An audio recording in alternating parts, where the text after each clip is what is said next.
Hello friends, स्वागत है आप सभी का हमारे YouTube channel UK SSC with N K पर। तो फ्रेंड्स, आज मेरा जो चैप्टर रहेगा वो हिंदी में रहेगा, जिसका नाम है हमारे पास वर्णमाला। और वर्णमाला में आपको कम्प्लीटली आज एक वीडियो में यहाँ पे कम्प्लीटली करा दूंगा। और आप वीडियो को लास्ट तक जरूर देखें, क्योंकि इसमें आपको कुछ नए टॉपिक भी आपको यहाँ पे देखने को मिलेंगे। तो चलिए फ्रेंड्स, वीडियो को अपनी स्टार्ट करते हैं। तो जो आज का चैप्टर रहेगा हमारा रहेगा वर्णमाला चैप्टर रहेगा। तो जो वर्णमाला क्या है, वर्णों के व्यवस्थित समूह को हम क्या कहते हैं, वर्णमाला कहते हैं। और इनकी कुल संख्या की अगर मैं बात करूं, कुल संख्या कितनी होती है इनकी? कुल संख्या होती है हमारे पास 52। और जो हमारे पास इसमें 52 है, और या पर्सन आपके पास आ जाए कि ध्वनि की सबसे छोटी इकाई, तो ध्वनि की सबसे छोटी इकाई भी किसे कहा जाता है? तो ध्वनि की सबसे छोटी इकाई भी हमारे पास वर्ण को ही कहा जाता है। तो चलिए फ्रेंड्स, तो जो वर्णमाला हमारे पास है, हमारे पास क्या होता है, वर्णमाला 3 भागों में विभाजित होती है। तो वर्णमाला कितने भागों में विभाजित होगी? हमारे पास 3 भागों में। नंबर 1 स्वर, नंबर 2 व्यंजन, नंबर 3 अयोगवाह।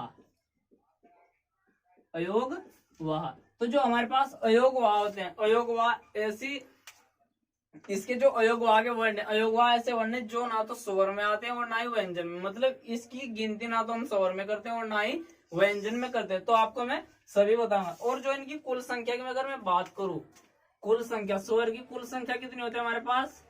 कुल संख्या हमारे पास होती है 11। और व्यंजन की कितनी होंगी हमारे पास? व्यंजन की कुल संख्या होगी हमारे पास 39। कितनी होगी? व्यंजन होगी कुल संख्या हमारे पास कितनी होगी? 39। और अयोगवाह आपको पता ही है, अयोगवाह हमारे पास कितने होते हैं? 2, अंग और अह। ठीक है। और फिर मैं बात करूंगा यहाँ पे व्यंजन की। तो व्यंजन हमारे पास जो होते हैं, व्यंजन भी हमारे पास 3 तरीके से होते हैं। कितने तरीके के होंगे व्यंजन हमारे पास? यहाँ पे 3 तरीके के होंगे। नंबर 1 स्पर्श व्यंजन। कौन सा? स्पर्श व्यंजन। और संयुक्त व्यंजन, संयुक्त व्यंजन। और इधर द्वित्व व्यंजन। कौन सा? द्वित्व व्यंजन। तो जो स्पर्श व्यंजन, संयुक्त व्यंजन, द्वित्व व्यंजन, जो मैं आपको एक बार बता दूं कि जो स्पर्श व्यंजन, संयुक्त व्यंजन, ऊष्म व्यंजन, उच्चिक, जितने भी इनके प्रकार है, वो मैंने आपको वर्णमाला से पहली वीडियो में आपको कराता हूँ। वहां पे जाके भी इनके जो पार्ट है वो वहां पे देख सकते हैं, क्योंकि मैं यहाँ आपको वर्णमाला कंप्लीटली बहुत छोटे से टॉपिक में बता रहा हूँ। ठीक है। तो जो इनकी स्पर्श व्यंजन, स्पर्श व्यंजन की जो संख्या है, इसकी कुल संख्या कितनी होगी हमारे पास? स्पर्श व्यंजन की कुल संख्या कितनी होगी हमारे पास? 33। कितनी होगी हमारे पास? 33 इनकी संख्या होगी। और फिर संयुक्त, तो इसमें संयुक्त व्यंजन की संख्या 4 होती है। और द्वित्व व्यंजन की संख्या हमारे पास कितनी होगी? द्वित्व व्यंजन की संख्या हमारे पास इसमें 2 होगी। ठीक है। और अब जो मैं बात करूंगा यहाँ पे स्पर्श व्यंजन, तो स्पर्श व्यंजन भी हमारे पास कितने वर्गों में विभाजित है? स्पर्श व्यंजन भी यहाँ पे हमारे पास 3 वर्गों में विभाजित है। कितने वर्गों में विभाजित है? ये है भी हमारा कितने वर्गों में विभाजित है? 3। नंबर 1 वर्गीय, जिसको हम एक शब्द में उदित भी कहते हैं। क्या कहते हैं? वर्गीय। और एक शब्द में क्या बोलते हैं? उदित भी कहते हैं। ये क से म तक की संख्याएं होती, क से म तक के वर्ण होते हैं। ठीक है। फिर हमारे पास क्या आएगा इसमें? ऊष्म, फिर आएगा संयुक्त। ठीक है। तो ऊष्म व्यंजन और संयुक्त व्यंजन। तो इसमें हमारे पास क्या होता है? संयुक्त व्यंजन, सॉरी, ये हमारे पास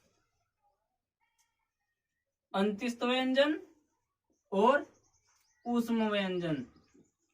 तो अंतिस्थ व्यंजन और ऊष्म व्यंजन कहते हैं इनको। तो हमारे पास जो इसकी संख्या होती है, इसकी संख्या हमारे पास होगी 25। और जो अंतिस्थ व्यंजन हमारे पास 4 होते हैं, य, र, ल, व, क्योंकि इनको बोलते समय हम अंदर की ओर सांस करते हैं। तो हमारे पास इनकी संख्या कितनी हो गई? 4 हो गई। और ऊष्म व्यंजन की संख्या भी हमारे पास 4 हो गई। ठीक है। तो आपको ये कम्प्लीटली वर्णमाला में क्या है, स्वर कुल कितने होंगे? 11। व्यंजनों की कुल संख्या कितनी होगी हमारे पास? 39। और अयोगवाह जो होते हैं हमारे पास 2 होंगे। तो स्वर के बारे में मैं अभी आपको इसके बाद बताऊंगा। और व्यंजन की अगर मैं बात करूं, व्यंजन हमारे पास स्पर्श व्यंजन, संयुक्त व्यंजन और द्वित्व व्यंजन। तो क्या स्पर्श व्यंजन हमारे पास कुल कितने होते हैं? 33। और संयुक्त व्यंजन, संयुक्त व्यंजन से अक से त्र, अज्ञ और स्र, श्रमिक वाला श्रमिक। तो ये कौन कौन से होते हैं हमारे पास? अक्षर, त्रे, अज्ञ और सरस्वरमिक वाला। ठीक है, ये हो गया। फिर हमारे पास उदित द्वित्व व्यंजन आएंगे, फिर वर्गीय, उदित और अंत्येष्टि हमारे पास वर्ण आएंगे। ठीक है, तो इसमें हमारे पास जो द्वित्व रहेंगे, द्वित्व हमारे पास कितने रहेंगे, एक ड और एक ढ। तो ये हमारे पास द्वित्व व्यंजन कौन कौन से होंगे, हमारे पास 2 होंगे।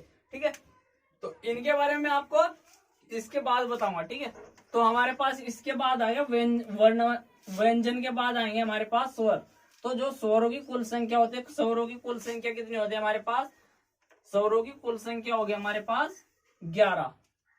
तो मैं बात करता हूँ यहाँ पे स्वर की, किसकी, स्वरों की यहाँ पे मैं बात करूंगा। तो स्वरों की जो हमारे पास कुल संख्या होगी, इनकी बात हमारे पास क्या होगी, 11 संख्याएं होंगी। और इन्हें हम क्या करते हैं, बिना स्वरों के उच्चारण में, बिना स्वरों के उच्चारण में, उच्चारण के व्यंजन में हम इनको नहीं बोल सकते। कहने का मतलब अगर हम व्यंजन बोलेंगे तो वहां पे अगर हम किसी भी शब्द को बोलते हैं तो हमें स्वर का प्रयोग करना पड़ेगा, स्वर शब्दों का प्रयोग वहां पे करना ही होगा। क्योंकि ये क्या है, ये हमारे पास 11 जो शब्द है ये मात्राएं का बोध कराते हैं, तो उन्हीं को हम जो रिपीट करते हैं। ठीक है, तो मैं आपको लिखा दूं, जो स्वरों की कुल संख्या 11 होगी, वो 11 कौन कौन से होगी मैं आपको यहाँ पे लिखा रहा हूं। ठीक है,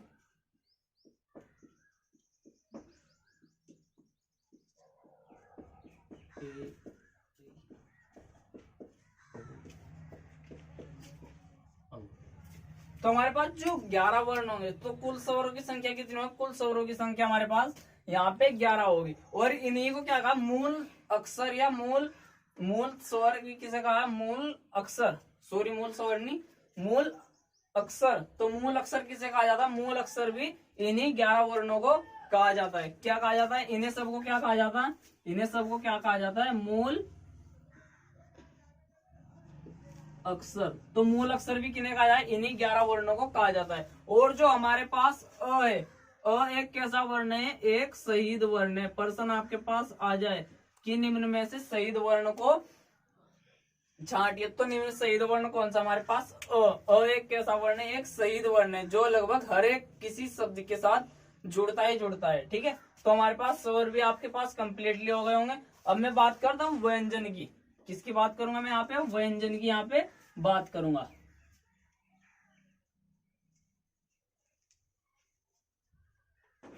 तो जो हमारे पास व्यंजन है, व्यंजन की जो मूल या स्पर्श व्यंजन, तो मूल या स्पर्श व्यंजन कितने होंगे हमारे पास, मूल या स्पर्श व्यंजन हमारे पास होंगे 33। तो 33 होंगे। और इन्हीं को ही हमें क्या करना है, इन्हीं को ही हमने 3 भागों में विभक्त किया हुआ है। 3 भागों में यहाँ पे हमने इन्हें विभक्त किया है। नंबर 1, जिनको हम एक शब्द में वर्गीय या उदित बोलते हैं, इनकी संख्या कितनी होती है, 25। मैंने अभी आपको पीछे वहां पे बताया, वर्गीय या उदित बोलते हैं, तो इनकी संख्या कितनी होगी, 25। फिर यहाँ पे अंतिस्थ और यहाँ पे ऊष्म, तो यहाँ पे अंतिस्थ और यहाँ पे ऊष्म व्यंजन 4 हो गए। ठीक है, अब मैं बात करूंगा इन 25 वर्णों की। यहाँ पे इन 25 वर्णों की बात करूंगा जो क से लेकर क ख ग घ ण च, क से लेकर म तक के, क से लेकर म तक, क से म तक के वर्ण जो होते हैं उन्हें एक शब्द में हम क्या कहते हैं, मैं यहाँ पे आपको लिखा दूं कि क से म तक वर्णों को एक शब्द में उदित क्या कहा जाता है, उन्हें उदित कहा जाता है। उदित बोल दो या आप वर्गीय बोल दो, तो इन्हें एक शब्द में क्या कहा जाता है, यहाँ पे उदित कहा जाता है। और उदित, फिर मैं बात करूंगा यहाँ पे 25 वर्णों की। आपको मैंने बताया कि क से लेकर म तक, और जो प्रत्येक वर्ग का 5वां वर्ग, प्रत्येक वर्ग का, कहने का प्रत्येक वर्ग का 5वां वर्ग कौन सा होगा हमारे पास, अना न और म। तो अड़ा प्रत्येक वर्ग का 5वां वर्ग, क्योंकि 4 ये हो गए और अंतिम कौन सा बचा, ये 5वां वर्ग बचा। तो प्रत्येक वर्ग का 5वां वर्ग क्या कहलाता है, यहाँ पे नासिक्य। तो प्रश्न आपके पास आ जाए कि निम्न में से नासिक्य वर्ण को छांटे, तो नासिक्य वर्ण हमारे पास हमें 5 याद करने पड़ेंगे ये वाले, और इन्हीं को ही हम क्या कहते हैं, नासिक्य वर्ण बोलते हैं। ठीक है, फिर मैं बात करूंगा यहाँ पे अंतिस्थ व्यंजन की। किसकी बात करूंगा यहाँ पे मैं? अंतिस्थ व्यंजन की यहाँ पे मैं बात करूं तो अंतिस्थ व्यंजन आपको पता ही होगा। अंतिस्थ व्यंजन हमारे पास कितने होते हैं? अंतिस्थ व्यंजन हमारे पास 4 होते हैं। अंतिस्थ कौन कौन से होते हैं हमारे पास? य, र, ल और व। तो हमारे पास अंतिस्थ व्यंजन कितने हो गए? 4 हो गए। और फिर मैं बात करूंगा ऊष्म व्यंजन। तो ऊष्म व्यंजन हमारे पास स और ह हमारे पास 4 हो गए। ये कौन से? ऊष्म व्यंजन, जिनमें बोलने में हवा अंदर आए और बाहर जाए, अंदर आए और बाहर जाए, तो हवा क्या होगी? ऊष्म व्यंजन कहलाएंगे। फिर मैं बात करा अयोगवाह। अयोगवाह क्या होते हैं? अयोगवाह हमारे पास एक होता है अंग और एक होता है अह। अंग और अ। तो अयोगवाह क्या होता है? ना तो ये स्वर होते हैं और ना ही व्यंजन होते हैं। तो इन्हें हम क्या कहते हैं? अंगों को हम क्या कहते हैं? अनुस्वार। इसको हम क्या बोलते हैं? अनुस्वार। तो प्रश्न आपके पास आया कि इनमें अनुस्वार वर्ण कौन सा है? तो अनुस्वार शब्द कौन सा है यहाँ पे? अंग। और विसर्ग कौन सा है यहाँ पे? अह।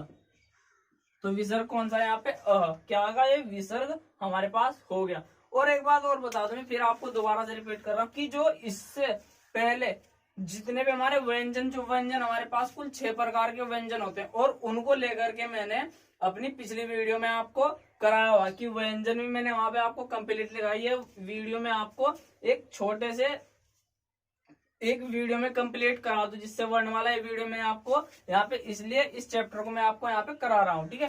फिर मैं बात करता हूँ यहाँ पे द्वित्व या संयुक्त व्यंजन की। किसकी मैं बात करूंगा यहाँ पे? द्वित्व व्यंजन। द्वित्व व्यंजन बोल लो, चाहे बोल लो उसको द्विगुण व्यंजन, या बोल लो आप उसको आगत, या आप बोल लो उसको उच्छिप। तो द्वित्व, द्विगुण, आगत, उच्छिप, तो इन्हें क्या कहा जाता है? तो द्वित्व, द्विगुण, आगत, उच्छिप एक ही शब्द के नाम है। तो क्या ये कौन से वर्ण होते हैं? ढ और ड। तो ये हमारे पास 2 शब्द होते हैं यहाँ पे। ठीक है। कितने हो गए हमारे पास? 2 शब्द ऐसे होते हैं। फिर मैं बात करता हूँ यहाँ पे संयुक्त व्यंजन की। किसकी बात करूंगा मैं यहाँ पे? संयुक्त व्यंजन। संयुक्त व्यंजन की मैं यहाँ पे बात करूं तो संयुक्त व्यंजन की संख्या कितनी होती है? संयुक्त व्यंजन की संख्या यहाँ पे होती है 4। तो संयुक्त व्यंजन की कितनी संख्या होगी यहाँ पे? 4। अक्सर, तरे, अज्ञ और श्रमिक वाला स्र।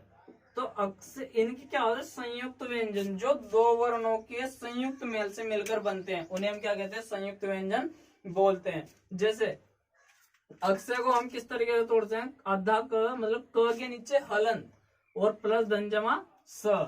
कौन सा वाला? स षटकोण वाला स। फिर त्र, त धन जमा र, त्र। अज्ञ, ज